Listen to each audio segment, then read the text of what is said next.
तो क्या आप मुझे बताइए, कौन सी साइंस आज तक कौन से ऐसे तब से ये आया है कि पीला चश्मा पहन के ये बीमारी ठीक होती है? नहीं आया किसी भी धर्म में कि मैं बैंगनी रंग का चश्मा पहनूंगा तो मैं पेट की बीमारी ठीक करूंगा, आचार्य जी नारंगी रंग का पहनूंगा तो मैं आंखों की ठीक करूंगा। ये कौन सा तप है?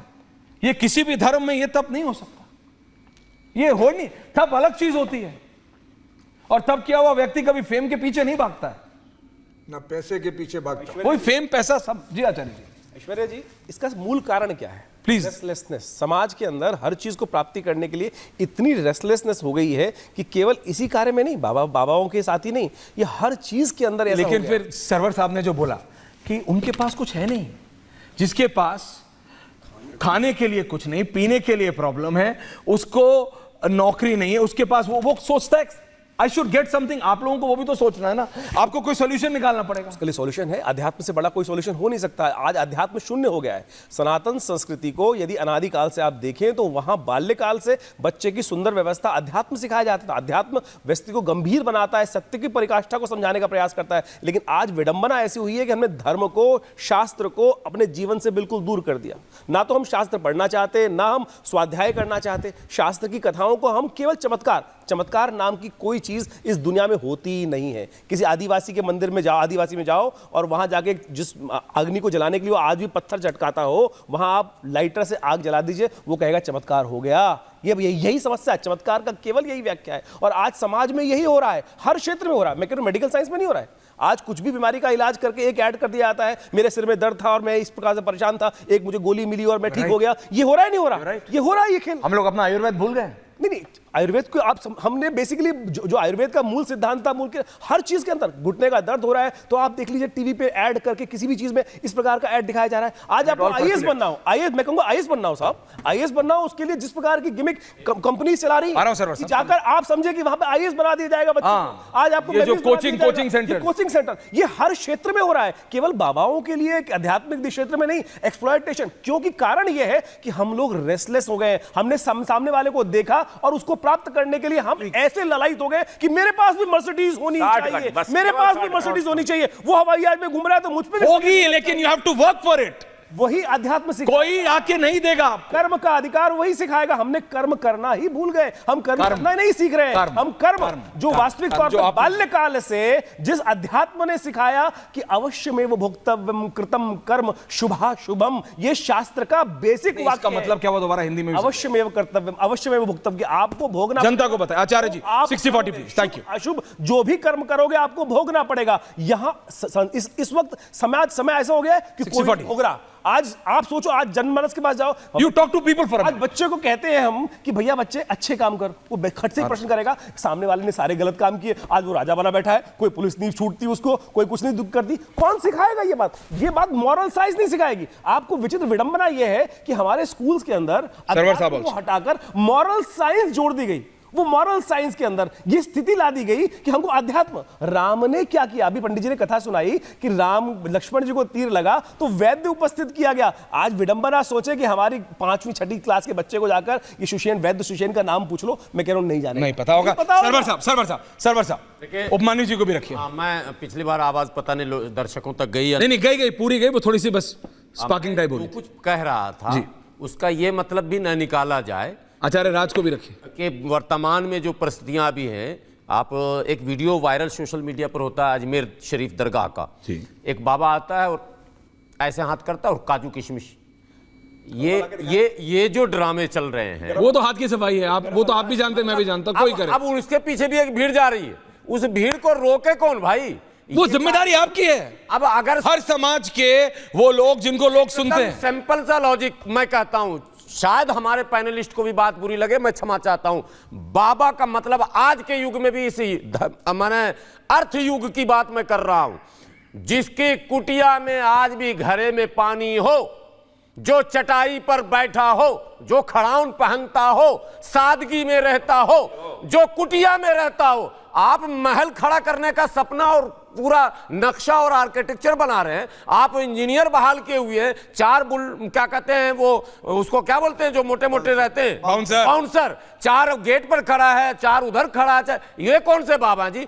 अगर शक्ति आपको आत्मविश्वास अगर स्वयं नहीं है तो दूसरों को आप क्या दीजिएगा? कुछ नहीं दीजिएगा। देने वाला अकेला चलता है। जो आप इतिहास पढ़ेंगे, ये जो गुरु गोविंद दो खड़े वाला दोहा हम लोग पढ़े, अकेला गुपाए, बात समझिए कितना, मतलब देखिए इसकी डार्कनेस को समझिए। 2 काक को लागी पाए मतलब क्या है? किसके पैर छू? अब समझिए पहले, ये जितने अभी जो आप लिस्ट सुना रहे हैं, इनके गुरु का जरा हमको नाम बता दीजिए। तो आप ये जो अभी हाथरस में बाबा थे, इनके गुरु का नाम बताइए, और वो समोसा में चटनी देने वाले गुरु का नाम बताइए। गुरु है ही नहीं इन लोग के पास, ये सब बिल्कुल बेसलेस आदमी है। ये व्यापार बनाकर और भारत के इन भोले भाले जनता को, आप बोलते हैं जनता भी, जनता के बारे में तो बताया इन्होंने, जनता करे तो क्या करे, पर उसको अवेयर तो करना पड़ेगा। अवेयर करना, अवेयर तो करना जिम्मेदारी सबकी, अब सबकी है, आप सबकी है, आप सबकी है। मजहब की बाउंड्री को तोड़कर ये एवरीवन, कि आपके धर्म में, मेरे में नहीं, एवरी में, मैंने इसलिए कहा ना सबको, यस मैंने कहा ना सबको जिम्मेदारी बनती है ना। तो कोई बाबा, पंडित जी, मौलवी, पादरी, सबकी जिम्मेदारी। जी परंपरा से है। शैलेश जी कुछ बोल रहे हैं। हमारे यहाँ 13 अखाड़े हैं, किसी अखाड़ा से संबंध नहीं है, ना ही कोई गुरु परंपरा से संबंध है, और ना ही वह वैष्णव और 2.5 लाख आदमियों को वहां ले आया वह व्यक्ति, मैं ये कह रहा हूं, वह शंभु है। तो उस मैनेजमेंट को समझना, उसको आपको समझना पड़ेगा। वो हर जगह होता पर अंकुश नहीं है, उसको डर नहीं। एक सेकंड, एक इसी के कारण आ रहा हूं सर जी, बोलिए ना, आप अपनी बात पूरी कीजिए। जो व्यक्ति परंपरा से नहीं होगा, जो किसी अखाड़ा परिषद से नहीं होगा, जो किसी संस्था से नहीं होगा, जिसके ऊपर कोई संस्था ना हो, उसे किसी से डर नहीं होगा। और जब डर नहीं होगा तो वह पाप करेगा, गलती करेगा, उसे किसी भी तरह का भय नहीं होगा और सारी गलतियां करते जाएगा। इसीलिए जरूरत है, अगर आपको किसी गुरु से मिलना है, किसी संत से मिलना है, तो सच्चा संत वही है जो भक्ति करवाए, ईश्वर की पूजन करवाए, अपना पूजन करवाए। जो अपना पूजा कराता है वह पाखंडी है, जो अपने आप को भगवान बोलता है वह पाखंडी है। और शॉर्टकट कुछ भी नहीं होता, तुरंत आपको अमीर बना देगा, ऐसा कुछ नहीं हो सकता। साधना अमीर बनने के लिए क्षण त्यागे कुतो विद्या, कन त्यागे कुतो धनम। जो क्षण को त्याग देगा उसे विद्या कहां से, और जो अन्न को त्यागेगा उसे धन कहां से? एक एक अन्न को संजोने से धनवान बनता है। तो अचानक लोग चाहते हैं कि अमीर बन जाए, अचानक चाहते हैं प्रसिद्ध हो जाए, तो ऐसे पाखंडियों के पास जाते हैं और को पता चलता है कि ये जो व्यक्ति आया है वह लालच में आया है, तो वह मूर्ख, और फिर वो उससे खेल जाते हैं। उपमान्यु जी, ये जितने भी, मैं आपकी शॉर्टकट वाली बात समझाऊं, चाहे हिंदू, मुस्लिम, सिख, ईसाई, कोई भी, इनमें कोई भी गुरु जितने भी हैं, अब ये केवल अर्निंग के कारण से अपना प्रोफेशन बना लिया है कि इनको, कुछ लोगों ने बना लिया, लेकिन इनकी फॉलोइंग इतनी है कि सोचिए, ये टीम वर्क है। ये टीम वर्क है कि उन्होंने इतने आदमियों को हायर कर रखा है। मैं नहीं कह रहा हर कोई ऐसा है, लेकिन जो कर रहा है उनको तो समझिए। देखिए, ये राधे मान, कोई कह रहा है चटनी में ये करो, कोई कह रहा है कि मैं लात मारूंगा पेट पे तो सारी पेट की बीमारियां मेरी 3 लाख में खत्म हो जाएंगी। ये इतना बड़ा नेटवर्क है। एक कहावत अब बोल दीजिए फिर उपमान्यु जी, आपसे एक बात, प्लीज बोलिए, आप कहावत बोलिए, हमारे यहाँ बोलिए कि पीर को पीर जो है उसके तपस्या ने या उसके इबादत ने नहीं बनाया, उसके शिष्यों ने यानी मुरीदों ने बना दिया। ये कुप्रचार करने वाली जो टीम है ना, अरे हमारे पीर साहब नेटवर्क है, इसमें पैसा खर्च करते हैं, पैसा लेने के लिए, ये चक्कर। जी, आप अपनी बात पूरी कीजिए। आ रहा हूं आचार्य राजी। आज से 1 साल पहले मेरी आपकी बात हुई थी यहीं पे ही, जी, बागेश्वर के उसमें जी। तो मैंने कहा था कि आपके एक बच्चा हो तो इतना ही बड़ा बाबा मैं बना दूंगा 6 महीने के अंदर।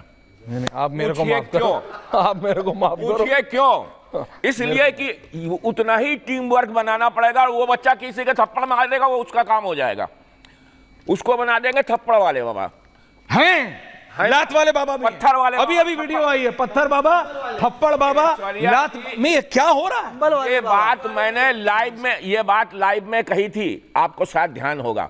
आज से 1 साल हो गया, जुलाई के लगभग की बात। ये आ गए थप्पड़ वाले बाबा होने। देखिए आप बोलिए, थप्पड़ बोल रहे थे। जो ये केवल वो होता है कि एक बच्चे को ही खड़ा कर दिया, उसको ऐसी चीजें सिखा दी गई, उल्टा सीधा करना। उसको अचानक कहा, आया है, मैं आज कभी बोल रहा हूं किसी को ऑन गिरा एयर। दो, कभी किसी को अब थप्पड़ मैंने मार दो, देखा कभी कपड़ा उठा लो। कुछ विदेशी लोग हिंदुस्तान में वो राधे कह में रहे आया हैं नहीं है। कि सत्य ऐश्वर्या साई जी, बाबा राधे का में आ गया है। पुनर्जन्म हो गया है। वो एक बच्चे को साथ में बैठे हुए, एक बच्चे को वो दोबारा क्रिएट करे। सब जी मैं आ रहा हूं जी, राधे में आचार्य आज क्या बोलना चीज है? चाहिए। राधे में क्या चीज है? सब किसी जनता के को गोद में सोचो। बैठ जाओ, पैसे ले लो। गलत, ये गलत, ये गलत।